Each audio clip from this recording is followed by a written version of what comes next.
Let's Mic news at 6। Let's Mic समाचारों के साथ मैं महेश सिंह। बिहार में जारी चुनाव प्रचार के बीच रोहतास की सभा में रक्षा मंत्री राजनाथ सिंह ने राहुल गांधी के उस दावे पर सवाल उठाया जिसमें उन्होंने बिहार के लोगों के वोटों की चोरी होने की बात की थी। राजनाथ सिंह ने कहा, अगर राहुल गांधी को लगता है कि बिहार के लोगों के वोट की चोरी हुई है तो वे चुनाव आयोग में लिखित शिकायत क्यों नहीं करते। उनके पास मुद्दों की कमी है और वे जनता को गुमराह करने की कोशिश कर रहे हैं। और मैं उनसे यह भी पूछना चाहता हूं, क्या सच बोलकर राजनीति नहीं की जा सकती? क्या राजनीति करने के लिए अथवा राजनीतिक कामयाबी हासिल करने के लिए झूठ बोलना आवश्यक है?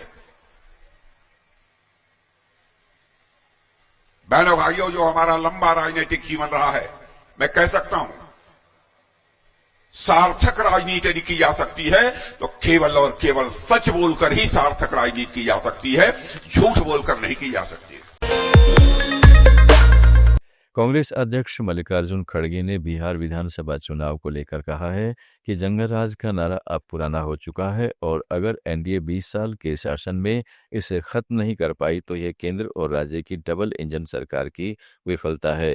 दिल्ली में एक मीडिया हाउस से बातचीत में खड़गे ने घुसपैठ के मुद्दे पर भी केंद्र को घेरा। जंगल राज, ये बातें सब पुरानी है।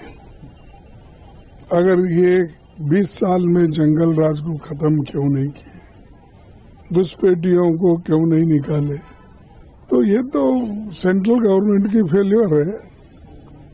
और राज्य सरकार किसका है? तो डबल इंजन की सरकार कहने वालों को मैं ये कहना चाहता हूं कि तुम खुद ही हुकूमत करने वाले हो और तुम लोग अगर ऐसी बातें करते हो तो। बिहार चुनाव के बीच लोकसभा में विपक्ष के नेता राहुल गांधी के वोट चोरी के आरोप को जन सुराज के संस्थापक प्रशांत किशोर ने अनुपयोगी बताया है। उन्होंने कहा है कि बिहार में यह मुद्दा अभी उपयोगी नहीं रहा और विपक्ष को भाजपा से राष्ट्रीय स्तर पर लड़ने के बजाय राज्य की ज्वलंत समस्याओं, शिक्षा, रोजगार और विकास पर ध्यान देना चाहिए। भाजपा से लड़ रहे हैं, वहाँ पर जो कर रहे हैं वो करें। इलेक्शन कमीशन समझे, राहुल गांधी समझे, नरेंद्र मोदी जी समझे। हम लोग को, बिहार के लोगों को उससे कोई मतलब नहीं है। बिहार में विधानसभा का चुनाव है। बिहार के लोग ये जानना चाह रहे हैं कि यहाँ पर शिक्षा कब होगी, रोजगार कब होगा, बिहार की दुर्दशा कब सुधरेगी। वोट चोरी से क्या लेना देना है? बिहार में कोई आपको मिला अभी रास्ते में कि मेरा वोट कट गया है? जब किसी का वोट कटा ही नहीं है तो क्या आप वोट चोरी बात किए जा रहे हो? भाई, वोट चोरी का मामला है अपना दिल्ली में, अगर मामला है इलेक्शन कमीशन को घेरिए, सुप्रीम कोर्ट में जाइए, देश भर में एजिटेशन कीजिए। बिहार को लोगों को, बिहार के इलेक्शन को क्यों हाईजैक कर रहे हो उसमें? राजस्थान के पूर्व मुख्यमंत्री अशोक गहलोत ने वंदे मातरम के 150 वर्ष पूरे होने के अवसर पर केंद्र की बीजेपी सरकार पर गंभीर आरोप लगाए हैं। उन्होंने जयपुर में मीडिया से बातचीत में कहा कि यह राष्ट्रीय कांग्रेस और स्वतंत्रता संग्राम की साझा विरासत है, लेकिन बीजेपी इसे राजनीतिक लाभ के लिए हथियाने की कोशिश कर रही है। गहलोत ने इसे धोखा और देशवासियों को भ्रमित करने का प्रयास बताया।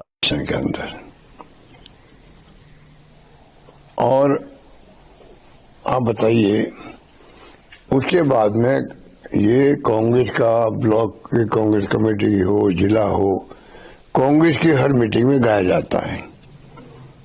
ठीक है, 100 साल से लड़ा हुए और उसके साथ में हमारे महादेव सिंह गाया जाता। मतलब कांग्रेस का ही एक प्रकार से देश के आम लोगों के लिए उनकी भावनाओं का प्रतीक है, उनकी गर्व का प्रतीक है, उनकी आन बान शान का प्रतीक है। एक प्रकार से वो ये आज सत्ता में है, इन्होंने कभी भी।